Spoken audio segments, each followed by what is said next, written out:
ബോണ്ടായി ബീച്ചിൽ ആക്രമണം നടത്തിയ IS ഭീകരർ സായുധ പരിശീലനം നേടുന്നതിന് ഫിലിപ്പൈൻസിൽ എത്തിയിരുന്നതായി സ്ഥിരീകരണം. കൊല്ലപ്പെട്ട അക്രമി സജദ് അക്രത്തിന്റെ കൈവശമുണ്ടായിരുന്നത് ഇന്ത്യൻ പാസ്പോർട്ടാണ്.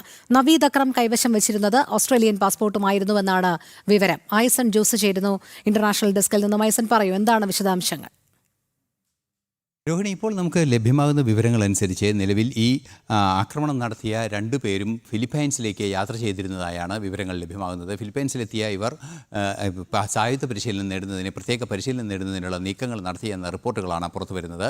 ഇത് ഓസ്ട്രേലിയൻ പോലീസ് സ്ഥിരീകരിക്കുകയും ചെയ്യുന്നുണ്ട്. മറ്റൊരു നിർണായക വിഷയം പുറത്തു വരുന്നത്, നേരത്തെ നമ്മൾ സൂചിപ്പിച്ചതുപോലെ ഏറ്റവും നിർണായകമായ ഒരു വിഷയമായി പുറത്തു വരുന്നത്, അതായത് സജദ് അക്രം എന്ന് പറയുന്നയാൾ ഭാരതത്തിലെ തെലങ്കാനയിൽ നിന്നും കുടിയേറിയതാണ് ഓസ്ട്രേലിയയിലേക്ക് എന്ന സ്ഥിരീകരണവും വരുന്നത്. പക്ഷേ ഇയാളുടെ IS ബന്ധം സംബന്ധിച്ചോ മറ്റുള്ള ബന്ധങ്ങൾ സംബന്ധിച്ചോ ഓസ്ട്രേലിയയുമായി ബന്ധമില്ല എന്ന സ്ഥിരീകരണവും നമുക്ക് ലഭ്യമാകുകയും ചെയ്യുന്നുണ്ട്.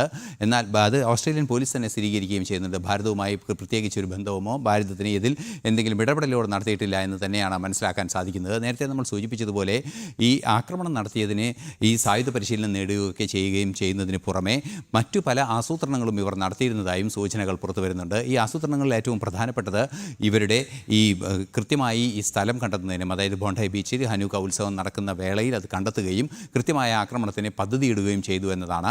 അത്തരത്തിലുള്ള കടുത്ത രീതിയിലുള്ള നീക്കങ്ങളെല്ലാം തന്നെ നടത്തിയിട്ടുണ്ട് എന്നാണ് മനസ്സിലാക്കാനും സാധിക്കുന്നത്.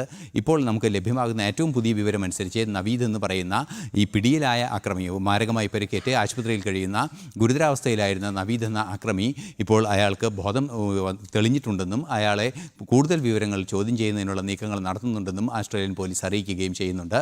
ഇപ്പോൾ കസ്റ്റഡിയിലുള്ള ഇയാളുടെ കസ്റ്റഡിയിലുള്ള ഇയാളെ തുടർ നടപടികളിലേക്ക് കൊണ്ടുപോകുന്നതിനുള്ള നീക്കങ്ങൾ നടത്തുകയാണ് എന്നാണ് അറിയാൻ സാധിക്കുന്നത്.